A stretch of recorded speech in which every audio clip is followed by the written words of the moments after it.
ازيكم يا بنات؟ عاملين ايه؟ يا روح وحشتني جدا جدا جدا. كل سنه وانتم طيبين وعيد سعيد عليكم وعلى كل حبايبكم يا رب. قولوا لي بقى، مين فرش الشقه بسرعه ولا مين اللي مخلصتي؟ انا طبعا نزلت لكم الفيديو دوت، او هنزله يعني قبل الوقفة بيوم. تعالوا بقى كلنا نصلي على النبي كده، ونصلي ونقول اللهم صل وسلم وبارك على سيدنا محمد وعلى آله وصحبه أجمعين. عايزة أقول لكم على حاجة يا بنات. أنا طبعا شفتوا انتوا اليد وسخة بطريقة رهيبة ازاي. أنا جبت الرش ده حلو قوي قوي يا بنات، برغم ان انا اول مرة اغسل الكنبة عندي. حلو جدا، وهو عامل زي الفوم كده، وفي الفرشة بتاعته ده اصلا بتاع عربيات. الصالون عندي كان بصوا متبهدل بطريقة رهيبة. عايزة اقول لكم ان كان في كمية وسخة اعزكم الله، ولكن هو طلعها جدا جدا جدا وحلو، لان انا شفت الفيديو اصلا بتاعه على النت، ومن ساعتها ببقى عايزة اجيبه. مش عارفة، بصوا انا مش عارفة يعني. انتوا شايفين بعينيكوا النظام هيبقى شكله ايه في الاول، وبعد كده في تاني مرة يعني. بس نصيحة مني، ما تستخدموش الفرشة دي بتاعته تاني. انا بصراحة رميتها في وقتها، يعني ما استخدمتهاش تاني، لاني حسيت ان هي بتطلع الوبر بتاع القماش. بحس ان هي هتدوبه لو انا فضلت عليها مرة واتنين وتلاتة. كل مرة اعمل بيها عرفت ان هي ممكن تقطعه، او والله مش عارفة ازاي، بس هو عامة السنون بتاعتها. بص انا بطلعكم، بص اوريكم الوساخة ازاي. كمية وساخة اعزكم الله، زبالة يا لهوي. الحمد لله. المهم يعني كمان جبت اللهم صل على النبي.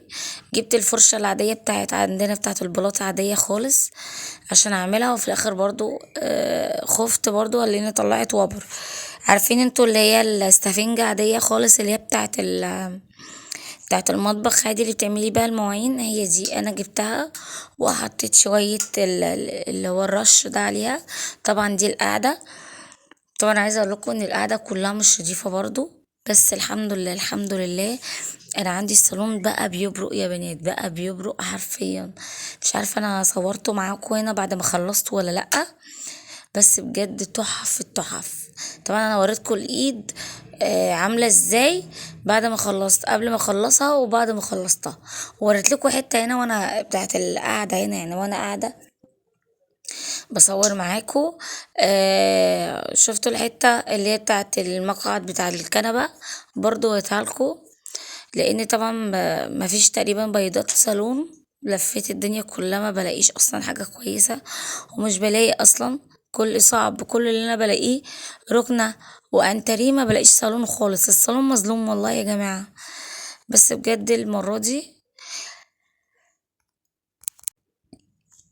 بس بجد الرش ده بص اهبرني يعني، خلاني اسمها ايه ما بيقولوا كده، ما فرحني يعني، حاجة زي كده. بجد والله تحف التحف. بس دي ما تستخدمهاش تاني خالص. بص اطلاقا الفرشة دي ما تستخدمهاش تاني. طبعا انا تعبانة، لاني طبعا انا طالع عيني في الترويق وكده، وسهرانة بقالي من امبارح يا ربي، او من امبارح. فما نمتش خالص يا بنات، فاعذروني ان صوتي اصلا تعبني. اعذروني، انا اسفة جدا ليكوا والله. عايزاكم كلكم تدعولي و... وتقفوا كده معايا في الكومنتات، كلنا نصلي على النبي. وقولوا لي ايه رأيكم في التجهيزات اللي انا عملتها. في حاجة مش حلوة، بصوا انا بوريكم هنا بقى. بصوا ده شورت بتاع ابني، انا قطن وكده، فانا بحاول ان انا برضو اعمله بالمية وامسح بيه الحاجات يعني الوساخة لعزكم الله يعني. ديت طبعا هنا ده ايد ابني، مالكوش دعوة بيها، طالعة لي من ايد الصالون من ورا، من ظهر الصالون قصدي. انتوا بصي هتقولي مش بجمع خالص خالص، بس معلش استحملوني، انا عايزة انزل الفيديو. بس شفتوا المية عاملة ازاي. عايزة اقول لكم انا فضلت كمان اكمل بعيد عن الكاميرا. حرفيا يا بنات كانت المية طينة طينة جدا. الحمد لله. بص كل بقى ما يجي حد يطلع على الكنبة اقول له اقعد، ما حدش يطلع عليها، حد يطلع على الكراسي ازعق. شايفين المنظر ده؟ حتى والله برضو رضا ابني الصغنن نفس النظام برضو. بصوا بقى وكوش عمال بيلعب في الكاميرا. بس يعني الحمد لله اللي انا ابتديت اخلص بسرعة وما خدتش وقت كبير، مع ان انا اصلا بشتغل فيها بقالي يومين. طبعا انتوا عارفين اي حد عندها اطفال وبتروق لوحدها وبتاع. او انا شقتي صغيره وكل حاجه، بس انا ما بحبش اعك. ما بحبش الحاجه اللي انا اعك فيها، لا انا احب اللي انا اظبط حاجتي كويس عشان احس ان انا عملت حاجه، او اللي انا يعني نظفت حاجه. فاهميني ازاي؟ فما بحبش اللي انا اعك كده من فوق، لا انا بحب اللي انا اهتم قوي قوي قوي بالحاجه. تمام كده، تمام كده. عايزه اقول لكم كمان على حاجه يا بنات. انا هنا بقى ايه رايكم ادخل النظام اغيره، يعني اخلي الصالون جوه وهي السفره اللي بره، بدل ما النظام ده اخلي يعني النظام اللي كان موجود زي ما انتوا شايفين كده، اللي الصالون هو اللي بره في الصاله، والاوضه جوه اللي كان فيها الايه السفره. فانتوا قولوا لي. بص انا هنا ابني زعقت له والصغير رضا وعيط، وانا طبطبت عليه عشان صعبان عليا جدا، بس بديت العبوا معاه ازاي.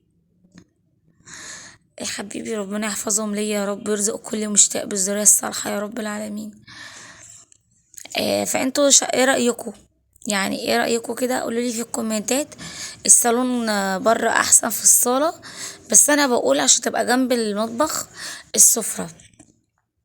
لاني بصراحة انا كنت نفسي في زمان من زمان قوي ان انا اجيب سفرة تكون اصلا بره. فاهميني ازاي؟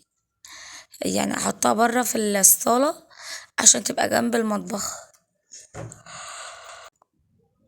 فعشان كده انا بصراحة غيرت، لاني ده كان فكرة ابو معاذ، هو اللي عمال يقولي لا السفرة بره شكلها وحش ومش حلو وكده. قلت له طب اعمل ايه؟ قال لي دخليها جوه في الاوضه. قلت له ماشي.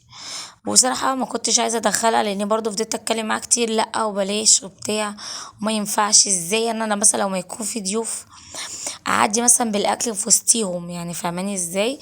يعني ما يكون مثلا في ضيوف قاعدين في الصاله على الصالون، انا بقى ادخل بقى الاكل معايا رايحه جايه ادخله الاوضه بتاعت على السفره، وهم قاعدين اصلا في الصالون. فاهمين ازاي؟ في الاوضه اصلا على الصالون.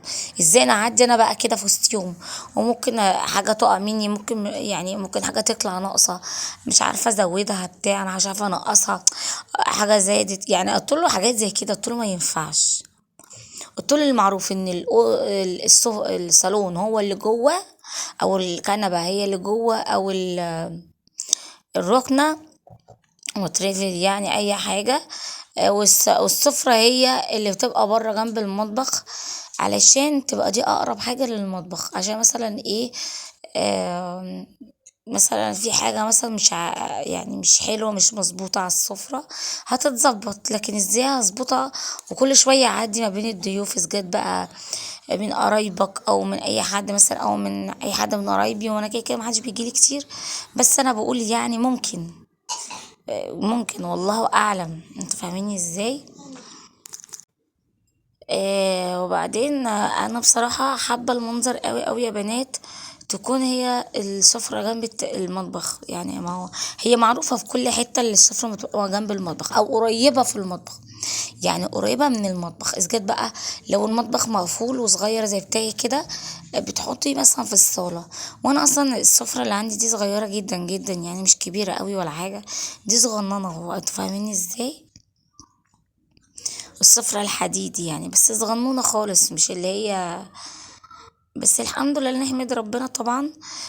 او اي حد لو جه بدل ما انا، لان والدي جه كذا مرة عندي وكان بيجي يقعد على الارض، وكان دايما عشان عارفة ان هو تعبان وكده وعظمه تعبه، فكنت ببقى محروقة. دايما بروح اقوله طب هات شلتة، هات مخدة حطها تحتيه وبتاع، وافضل بقى كل شوية المخدة كمان بتتعبه.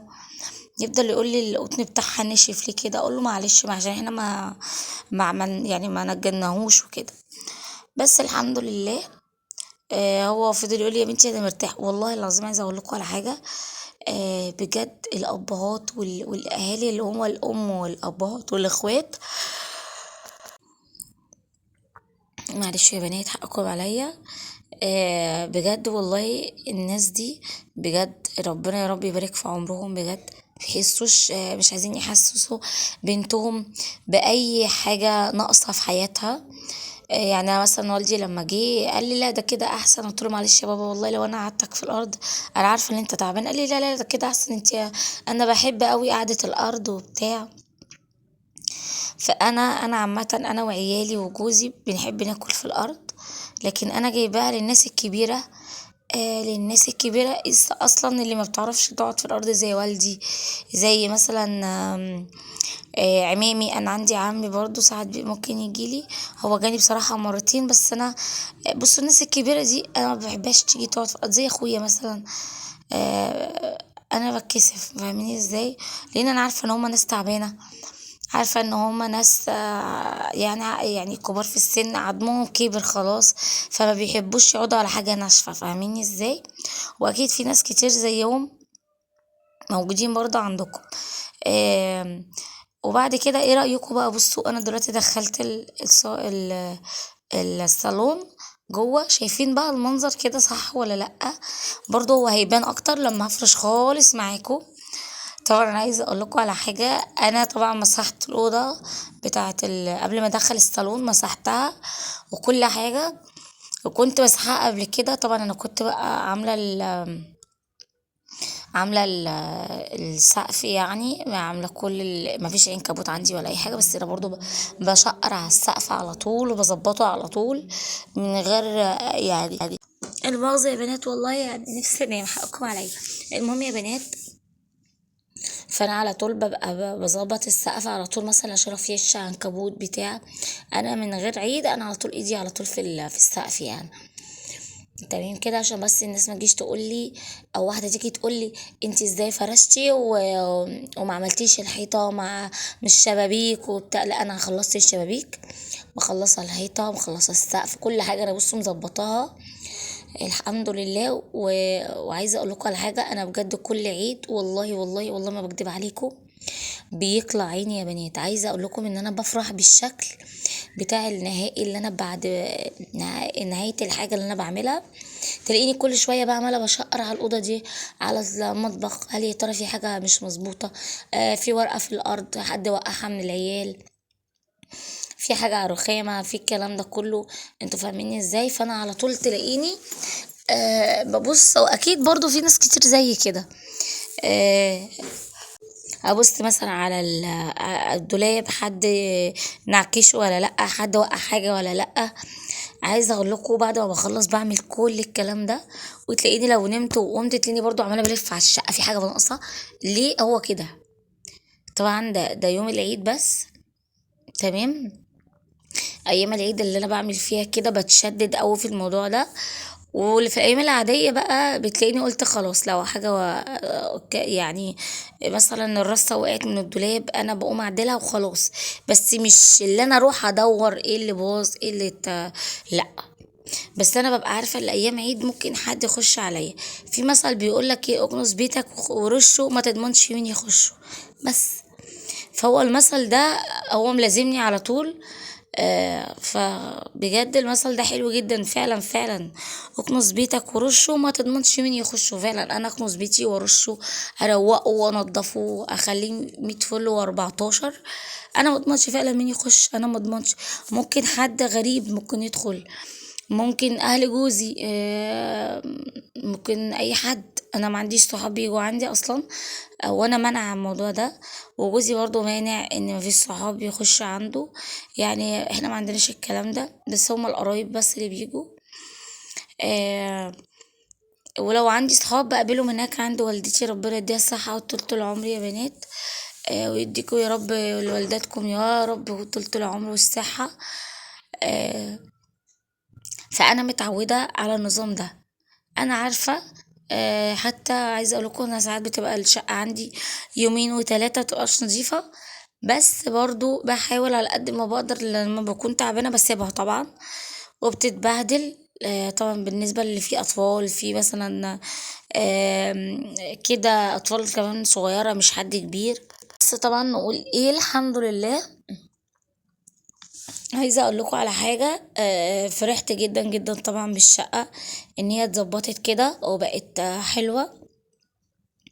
بس قولولي يا بنات، ايه رأيكم في النجفة؟ هل يا ترى حلوة ولا لأ؟ انا جبت نجفة برضه هوريها لكم معايا في الاخر. وجبت كمان تابلوهات كنت برضه عايزة اعلقها. بس بصراحة مش عايزة اخبط وازعج الناس، لان انا هعمل مسامير وكده، فانا مش عايزة. كان الدنيا ليل عندي، مش عايزة حد يعني. انا خلصت تقريبا على قبل الفجر بنص ساعة. فانا مش عايزة افضل اخبط وارزع، والناس بتبقى ساعات بتتسحر وتنام وكده. وطبعا ده اخر يوم في رمضان، كل سنة وانتم طيبين. عشان كده انا بقول لكم اللي انا لا ممكن ابقى اعملها الصبح النهارده لما يطلع. ابقى برضو انا ما صورتهاش معاكم، بس المره الجايه ان شاء الله في فيديو تاني ممكن ابقى اصورها معاكم. هي على فكره تابلوهات حلوه قوي، اول مره اللي انا اجيبها يعني. عندي كمان. اللهم صل على النبي، في حاجة تانية انا جبتها مش فاكرة ايه هي. في عندي ترابيزة لونها بني كده، انا ممكن ابقى الزق عليها سكيتر، لاني بصراحة برضو من فوق شكلها مش عاجبني. والمية مبهدلاها، فانا قلت احط عليها سكيتر. وبعد كده ممكن ابقى اعمل عليها زي لوح خشب صغنن كده على قدها، اخد مقاسها. بس ان شاء الله ده بعد العيد بقى، عشان ممكن تكون الناس في اجازة وفي ضغط وبتاع شغل، فبتلاقي في ناس كتير بتقفل. عندنا اللي هو المصنع اللي هو عندنا ده الوحيد اللي يديكي حتت مقطعة. وده كمان تلاقيه قفل، لاني اصلا بيجي في اخر رمضان كده، وتلاقيه خلاص بقى قفل خلاص. طيب. عملنا ايه؟ عايزه اقول لكم على حاجه. ان شاء الله باذن الله ان شاء الله، وانا رايحه برضو عند ماما، برضو هصور لكم اللي انا والاولاد، واحنا اوريكم هدومنا وانا بلبسهم. وطبعا هخليهم لكم. بص، عايزه اقول لكم والله عسل عسل عسل. شويه الهدوم بتاعتهم جميله قوي يا بنات. وعلى قد ما بقدر بحاول ان انا افرحهم لو باي حاجه. طبعا انا عندي معاذ كل شويه يقول لي يا ماما، انا نفسي قوي قوي، انا عندي هي ما بيرفعوش بومب ولا صواريخ ولا اي حاجه. وطبعا دي حاجه مزعجه، لان انا طبعا ما بحبهاش، مع ان زمان كنت بعملها يعني وانا صغيره.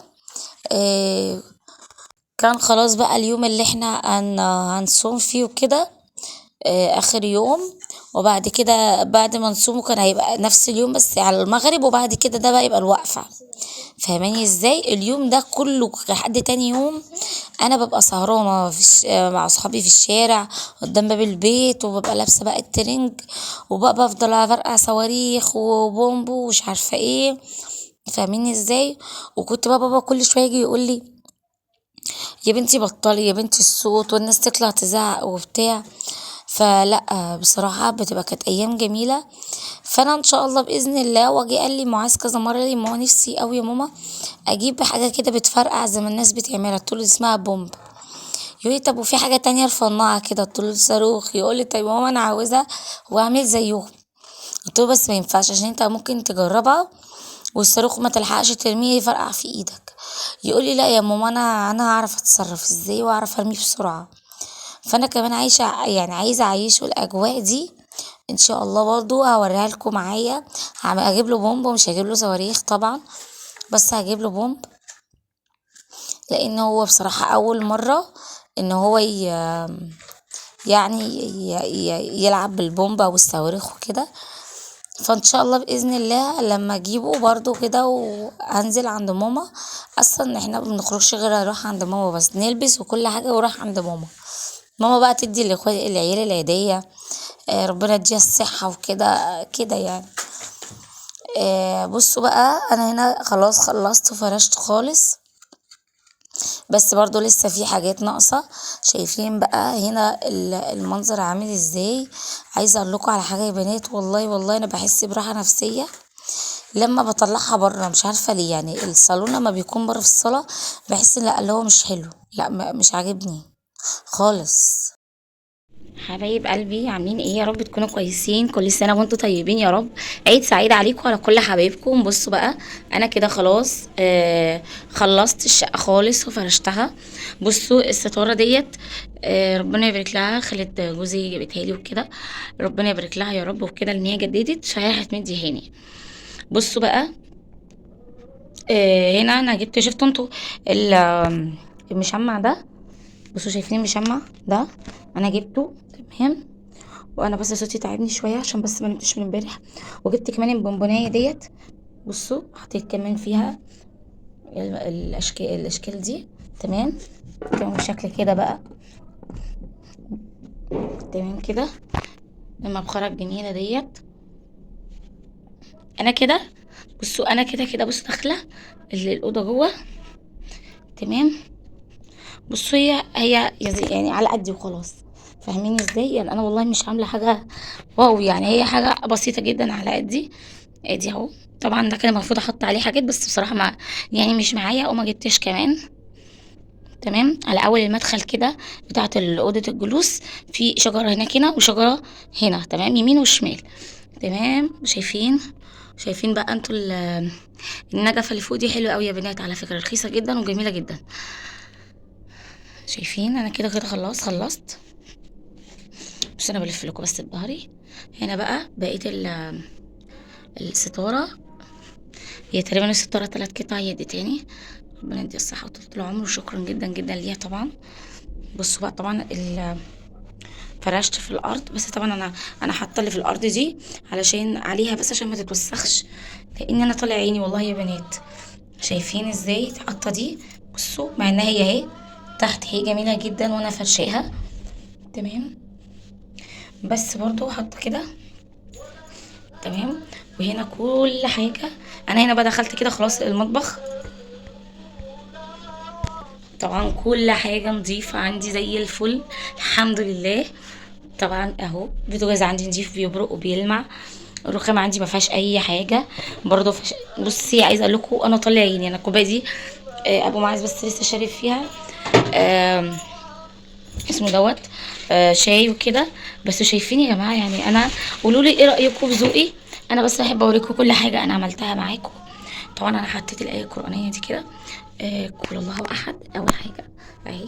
قل الله احد، وبعد كده قل اعوذ برب الفلق، وبعد كده قل اعوذ برب الناس. فاهمين ازاي؟ حطيت 3 كده اهو.